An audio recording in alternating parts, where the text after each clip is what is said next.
for the amount of 70,000 pesos. Please peruse this document and tell us if this is among the acknowledgement receipts that you said you received and evaluated based on the submissions of the Office of the Vice President. This AR po is among the acknowledgement receipts submitted by the OBP to ICFAO.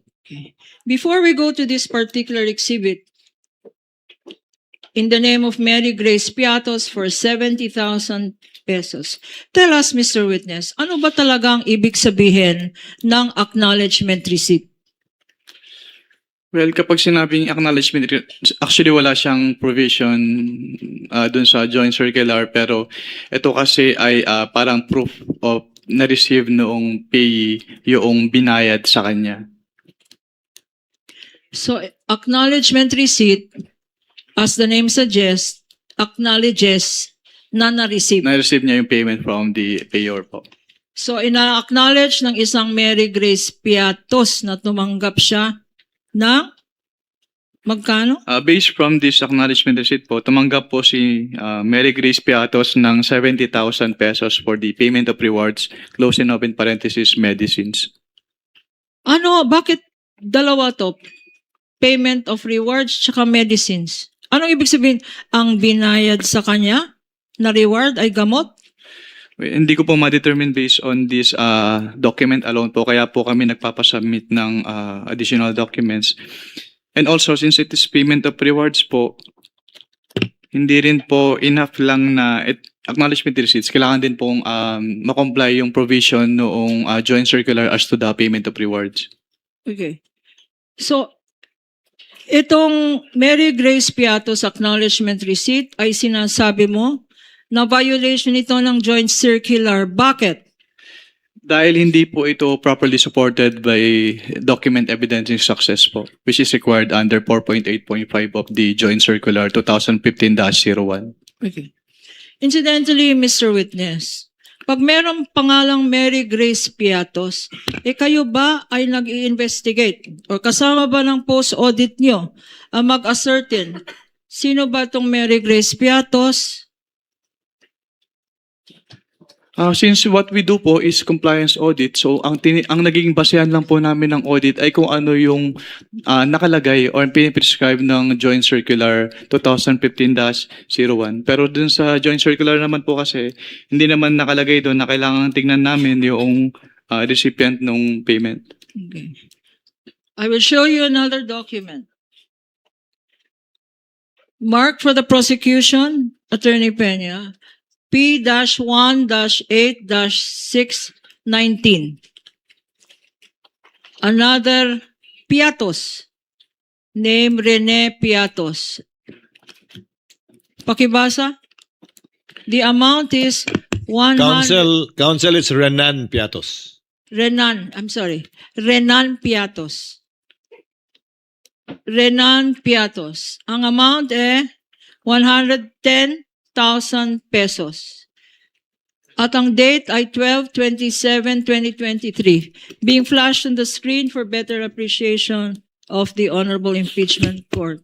What observation can you make or have you made as regards this acknowledgement receipt? Based on this acknowledgement receipt po, binayad po siya noong December 27, 2023, which is 1 year po after nung supposedly coverage nung kanilang cash advance for confidential fund. Kailan ba binigay ulit itong cash advance? December 27, 2023 po, based on this document. Pero what actually is the correct date if you know? I cannot determine po the correct date based on this document, pero dapat po kasi ipasok siya doon sa coverage nung kanilang cash advance based on the document submitted to ICFAO. So hindi ito pasok? Yes, ma'am. Based on this document, yung period of payment, yung date of payment po ay hindi pasok doon sa coverage ng kanilang cash advance. Anong tawag doon? Yung hindi pasok? Discrepancy? Hindi po siya discrepancy. Hindi lang talaga siya pasok. Parang the payment was made outside the coverage noong with the cash permission advance. of council, December 21 to December 31, 2022, yung covered period ng disbursement Yes. ng confidential fund, Mr. Wamil, right? Yes, Your Honor. So when you say hindi pasok dun sa period na yon, ng Yes December po, Your 21 to 31, 2022. Yes po, Your Honor. Dahil 2023 nakalagay na taon, supposedly. Tama? Yes po, Your Honor. Okay. You may proceed, council. 12 months na hindi pasok. 2023. Exhibit P-1-8-4113 413 in the name of Nova Santos for the amount of 85,000 pesos. Anong observation mo dito sa acknowledgement receipt na ito, if any? Since it is payment of rewards po, in closing open parenthesis, various goods, dapat ay supported po ito ng document of success as prescribed under item 4.8.5 of the Joint Circular 2015-01. Ano bang kino-consider ng COA ICFAO na document of success? Actually, wala kang specific na document as prescribed under the Joint Circular, pero kapag may sinabit po kasi sa amin, chine-check namin if the requirement of the Joint Circular is met. So tinitingnan po namin yung relationship between the successful information gathering or surveillance activities vis-a-vis yung information given by the informer.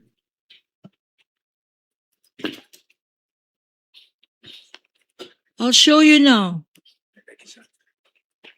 P-1-8-531 in the name of Miko P. Harina for 295,000 pesos. Again, ang nakalagay dito, hindi pasok. 12/31/2023. Leading, Your Honor. Objection. Okay, I will reform. Kindly reform, What can you say, what can you observe about the date indicated there, if any? The date po indicated in this document is December 31, 2023 as the date po nung receipt of payment by the And what payee. significance can you draw, if any, from this date? It is outside po dun sa period po nung kanilang disbursement, which is December 21 to 31, 2022.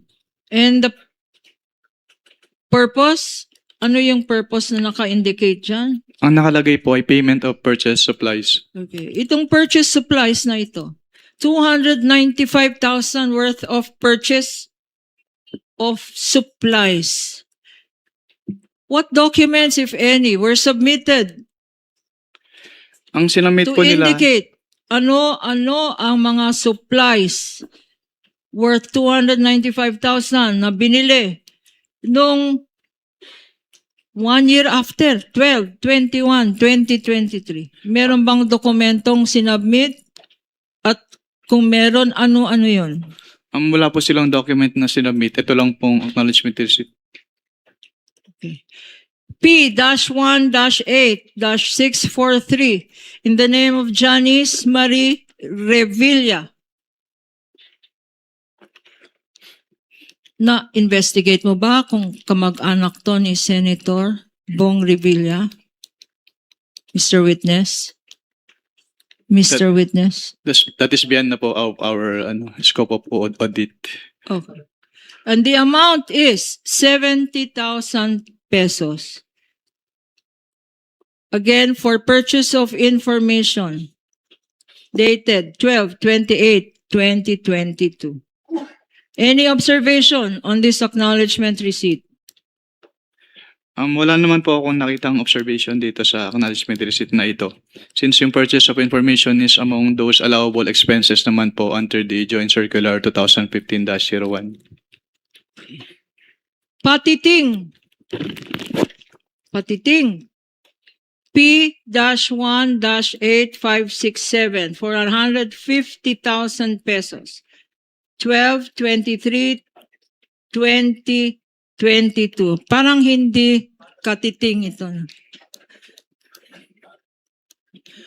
Patiting For purchase of information, ang observation mo? Any observation? Since ang allowed naman po ang purchase of information under 4.8 of the Joint Circular, wala naman po akong nakitang observation with respect to this acknowledgement receipt. P-1-8-545 in the name of Odi or Andy C. Lim for 50,000 pesos. Andilim!